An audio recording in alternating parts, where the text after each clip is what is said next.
Hello, I'm Katie Wilson and you're watching Context. US President Donald Trump has initiated what appears to be a change of course in relations with President Putin by announcing that the US will send Ukraine several pieces of very sophisticated military equipment. Some lawmakers have been vocally pushing him to announce additional sanctions on Russia. Other lawmakers have hinted that the US, together with European allies, could access frozen Russian assets, including $5 billion frozen by US authorities. This money could then be used in a trust account for Ukraine to use. This step, however, would be unprecedented. No US president has ever taken the central bank assets of a foreign country that the US is not at war with. Meanwhile, Ukraine's President Volodymyr Zelensky says he has had productive talks with the US envoy to Ukraine, Keith Kellogg, in Kyiv. And over in Russia, Kremlin spokesperson Dmitry Peskov says it's very important talks over Ukraine continue. Well, joining me now to look ahead to the events today is former diplomat Gustavo de Aristegui and Alec Kazman from Protect Ukraine Now. Thank you for joining us, gentlemen. Now, Ambassador, I would like to start with you. You're a former diplomat, and I'm sure you're familiar with some of the conversations that you must have had in your career. So what is your take on what could be going on in the White House right now? Well, I think that it is a very welcome change, to be frank.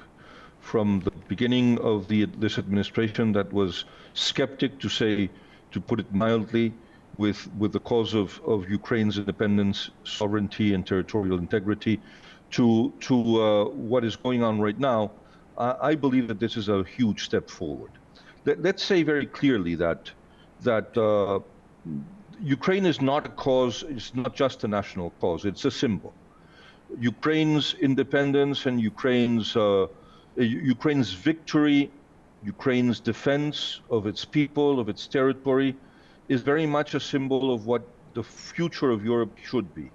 And there's other countries that are very worried about what could happen to them. Moldova, the Baltic republics, Finland, Poland. And, you know, for those that say that Russia is not the enemy, that when the Cold War was over, it was the communists that were defeated and Russia was not the enemy, they are absolutely wrong. Because Stalin himself was a Georgian, reinvented Russian nationalism to make their troops hungry for victory and nationalistic. And this Russian nationalism, expansionist and aggressive, has not done but grow. And you are seeing it with other countries in the region. It's soft belly with all the neighboring countries. You are an example. Kazakhstan is another. We know that Belarus is more a province of Russia than anything else. Two neutral countries have shifted their stance of neutrality to joining NATO because they feel the threat of the Russian expansionism. So I believe that giving Ukraine the means to defend itself through anti-missile systems and air defenses, the very effective new Ukrainian Air Force with the Mirage 2000s and the Polish MiG-29s that are completely westernized inside, and the F-16s, but above all the HIMARS that have been extremely effective in targeting Russian aggression troops. So all of this is essential for the security of Ukraine, and we know for a fact, and I will finish with this phrase, that Russia has been trying to prolong this war artificially and maliciously for as long as it can, because they are gaining terrain, and they believe, and I think that they're wrong, that everything that they illegally gain since 2014 is not on the negotiation table. And they are gaining between 10,000 and 100,000 square meters of land every day through illegal means. I am utterly disgusted by the people. Let's switch this over to Mr. Kazman. What do you hope will be the outcome of today? Is that a question for me? Yes, so what do you hope will be the outcome of these talks between Trump and Rutte, and also what do you hope for this announcement that Trump is set to make? I assume there will be a discussion over sales going from United States to Ukraine, and they probably going to be financed by Europe. That's what it looks like. Trump was very open to foreign military sales, and I believe this is the way it's going to go forward. At the moment, there are no significant funds available to Mr. Trump, even if he wants to supply Ukraine with maximum weapons. There are several, about $4 billion left in presidential drawdown authority. Otherwise, he would need to go to Congress and request more funds, which is not on the table right now. So most likely, it's going to be financed through Europe. And I really hope that this time they're actually going to seize Russian frozen assets and use that money to help Ukraine and also boost European military readiness. That's going to be both material help for Ukraine and also going to be a very strong signal to every aggressor that that sort of behavior will not be tolerated. And Ambassador, how has the new US plan to arm Ukraine, how has that affected the balance of power in this war? Well, it's very important because actually the balance of power of this war has been, in my opinion, very stingy, if you don't mind me saying. The West has been giving the means to Ukraine not to lose the war, but not necessarily to win the war. Well, this mistake has been done, and it's very difficult to correct, unfortunately. I hope that the aggression is not going to be rewarded, and I do think that the very significant gesture of the German Chancellor, saying that the weapons that were going to be sent by Germany, they would lift any kind of restriction for the Ukrainian armed forces to use them inside of Russian territory, is a quantum leap by any standards.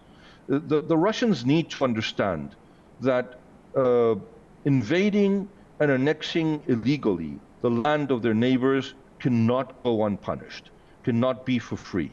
And anything that means that the illegal claims of territory that they have done, displacing people, detaining people, forcing people into loyalties through menace, threat, and torture, is not acceptable under international law, and anything else than that means putting the rest of Europe in jeopardy. But one of Russia's most important allies, Ambassador, North Korea, they're up in the scale of their involvement too. How concerned should we be about that? Well, not only North Korea, but also it's also Iran. Let's not forget that the most deadly and lethal weapons that the Russians are using are the Iranian suicide drones. The Ukrainians have developed some very effective defense systems that are 100% Ukrainian technology, and I must praise them for that. And they are being able to counter the attacks of these Russian and Iranian drones. Of course, the fiber optic cable driven drones is a different story. I hope that the Ukrainian armed forces will eventually find a way to stop them, because they are really being deadly and effective against the Ukrainian troops. The implication of the North Koreans, both with land troops and with technology, of course, is extremely worrying. But let's not forget that the most advanced hypersonic missile technology in the world is not North Korean, is not Iranian, it's Russian. And those missiles are already attacking Ukraine. So that is more of a problem than really the implication of the North Koreans. Mr. Kazman, I'd like to take that to you. How concerned are you about what's coming out of Pyongyang at the moment, with Kim Jong-un offering his unconditional support to Moscow? Well, just like any help to aggressor, this is a concern. Specifically, North Korean troops are well trained, they're professional fighters, and they can be very, very vicious and dangerous combatant. So this is definitely a concern. There's not a huge number of them participating in the war. My personal understanding is they are there also to learn the new battlefield techniques. And as it has been mentioned several times, this is a drone war. This is a paradigm shift. We haven't seen this sort of warfare in the past, and our adversaries like Iran, North Korea, China, they're all eager to learn from that battlefield. That's why they're sending troops, not only to aid Moscow, but also to learn from the new technologies. So from that respect, Europe and the United States are a little behind, and they need to step up on the gas and also be there to collaborate with Ukraine. Co-production of drone technologies is a really good way to go forward, and they need also to be learning from that battlefield. Now, you've pointed towards that increase in drone attacks on Ukraine.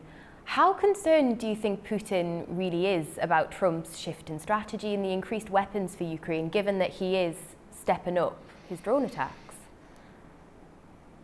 I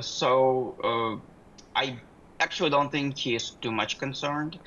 If you remember the July 3rd phone call between President Trump and Putin, he was very open. He explicitly told President Trump that he is not going to be diverted from his objectives. He is going to continue with his mission, and there'll be no negotiation. So he was very open about it. And I was actually surprised, because this is a fundamental shift in the politics between Russia and Moscow. And I have to say that the change in tone from Mr. Trump, I'm sure it has to do with that change in rhetoric from Putin. But going back to your question, I don't think Putin is too concerned about escalation in weapon supply to Ukraine. He right now feels very comfortable about the current situation. He is boosting up production of unmanned aircrafts on his part.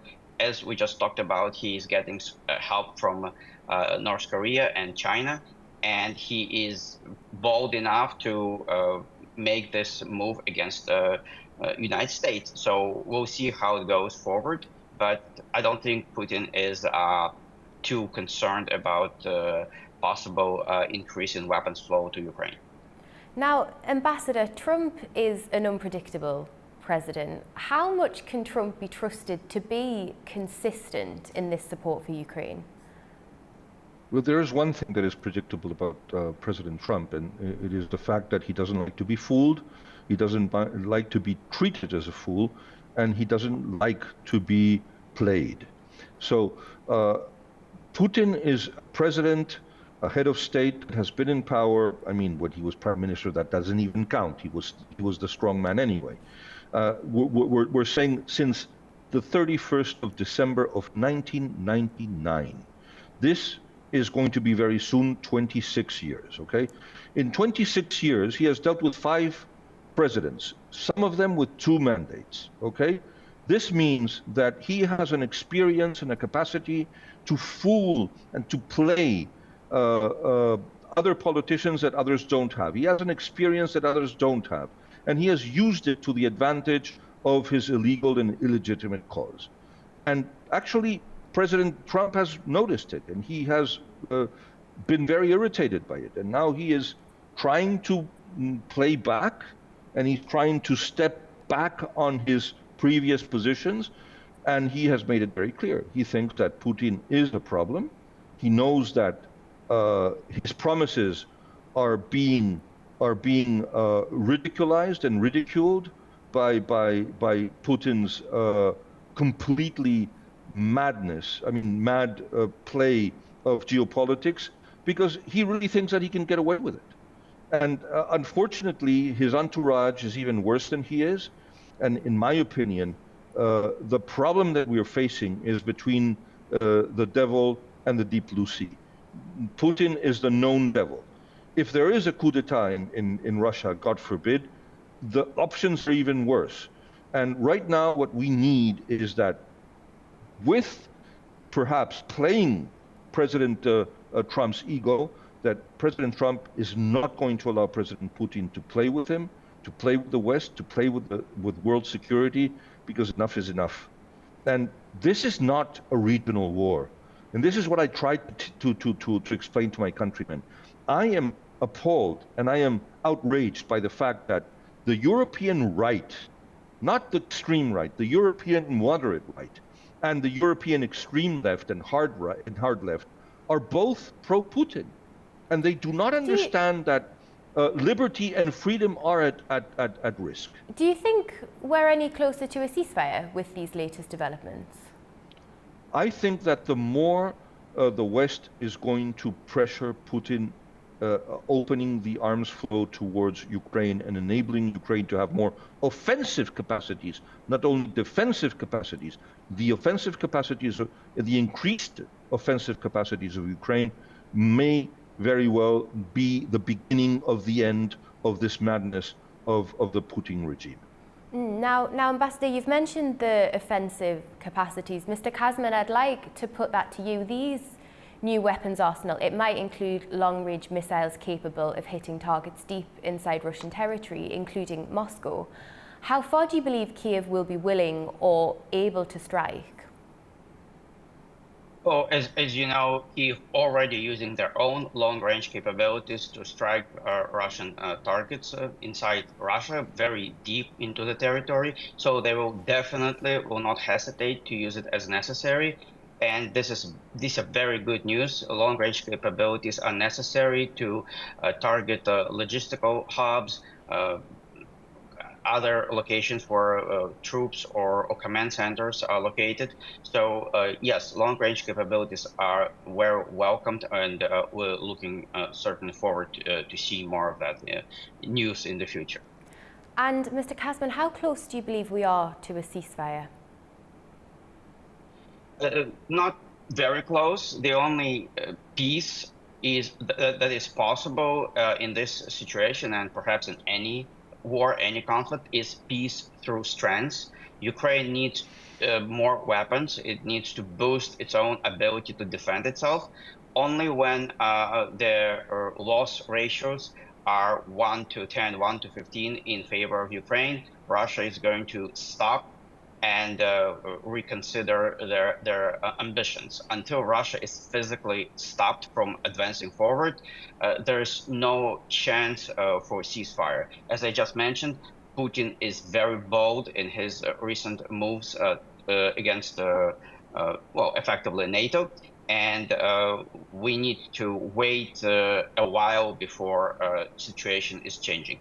I'm still hopeful that with President Trump's recent change in approach and ability to supply Ukraine with more advanced weapons, this balance is going to shift in favor of Ukraine. Now, Ambassador, you've touched upon Europe already. How do you think these developments are being viewed in Brussels by the European Union? Well, I really do think that the European Union has not been the effective and outgoing, reaching partner that it should have been, probably because it does not have real defense capabilities. It is aware of the risk that Russia poses to the project of a united, free, democratic Europe, obviously. But this said, I think that the main instrument of deterrence against Russia is NATO. And this is something that two European Union countries that were formerly neutral have understood perfectly well. A country that had in its identity, its national identity, neutrality as an essence of their DNA, and a country that had been neutralized by the Soviet Union because they feared them, as Finland was the only country to defeat the Soviet Union in a conventional war that lasted very little, from October 1939 to March of 1940. They did not want the Finns to be part of NATO. In any case, neutrality is very expensive, but it is a very good piece of news that such powerful armies and armed forces as the Swedes and the Finns have joined NATO. This is going to make the Russians think twice. And you have seen that before the Hague summit, many countries were already aiming at 5% defense investment, 5% GDP. Poland is very close to that. The Baltic countries are very close to 4%. The Greeks are very close to 4%. The Romanians are also beyond that threshold. And the other countries need to understand that democracy and freedom needs to be defended, and that deterrence has guaranteed peace and stability in the world for the last 85 years. And the only way to do that is to maintain the capacity to deter any possible enemies of freedom and democracy from aggressing or attacking us as they have done with Ukraine. Thank you very much, gentlemen, for all of your insights and for joining us on the programme. Thank you for having us. Thank you. Well, that brings this edition of Context to a close. As the meeting between Trump and Rutte gets underway, we'll keep bringing you all of the latest developments right here on A News. Thank you for watching. Bye for now.